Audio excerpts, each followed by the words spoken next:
Hoy vamos a hablar de las escuelas del pensamiento contable, pero ¿qué les parece si para conocer las etapas del pensamiento contable hacemos un pequeño viaje en el tiempo, conocemos el origen de la contabilidad y cómo su evolución ha estado ligada siempre a la economía y al comercio hasta llegar a la práctica contable que actualmente conocemos? Entonces, comencemos.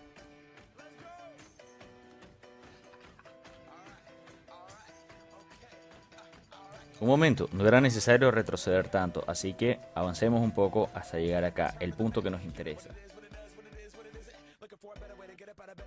Aquí es donde apareces tú, el hombre, quien decide poblar el planeta Tierra en busca de satisfacer las necesidades básicas del momento, alimentarse y un lugar donde resguardarse de la naturaleza. Entonces crea herramientas rudimentarias con las cuales puede cazar su alimento y más adelante tecnificarlas para poder empezar a sembrar. Y con esto tenemos el nacimiento de la agricultura rudimentaria. El hombre se establece y deja de ser nómada, pasa de cazar los animales a criarlos, deja de ser un hombre solitario para empezar a convivir en sociedad y nace la primera forma cambiaria, el trueque. Logra dominar la agricultura y tiene excedentes. Ahora tiene que mejorar un invento de hace muchos años atrás, la rueda, para poder movilizar todos esos excedentes hacia las otras ciudades. Con la navegación se expanden los mercados, entonces el trueque ya no es efectivo, se implementa una nueva moneda y estamos ante las primeras formas de comercio. Del otro lado del mundo, el imperio persa hace un gran aporte a la contabilidad. En Babilonia se implementan los números babilónicos. Mientras tanto, en Italia, alrededor del siglo XV, el fraile franciscano Lucas Pacioli implementa la partida doble, es decir, que no hay un acreedor sino un deudor.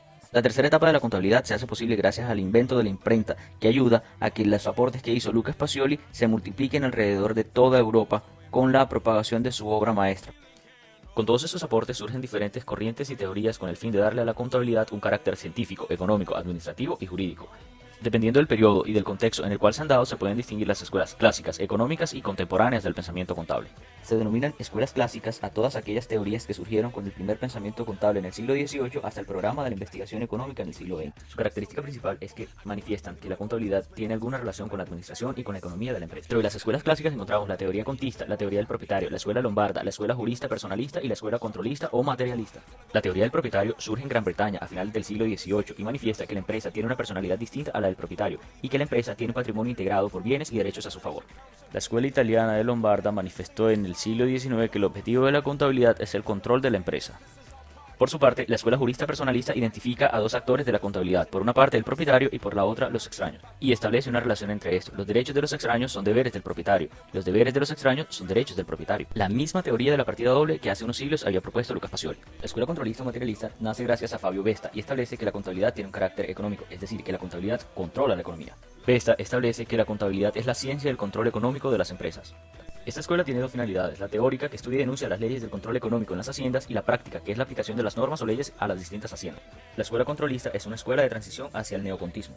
Las escuelas económicas del pensamiento contable se originan a principios del siglo XX en Europa, principalmente en Francia, Alemania e Italia, y establecen que la contabilidad forma parte de la ciencia económica, que tiene por objeto la actividad económica de la empresa, y determinan que el valor es la piedra angular de la contabilidad. En la primera mitad del siglo XX, el neocontismo migra a Estados Unidos y, al igual que en Europa, establece que la contabilidad forma parte de la economía. La escuela deductiva establece que la contabilidad controla la economía. Las escuelas contemporáneas del pensamiento contable centran su estudio en los diferentes paradigmas que surgen alrededor de la contabilidad. Comenzamos por el paradigma de la utilidad, donde la contabilidad es utilizada para ser útil a los usuarios contables.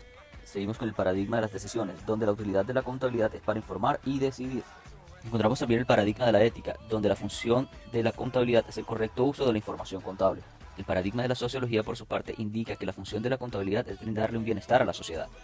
Finalmente tenemos el paradigma de la economía, donde vemos que la contabilidad es útil solo para la valoración y la evaluación de la economía. Estas hipótesis fueron posibles gracias al planteamiento de Cañivano, Weir y Richard Matesich.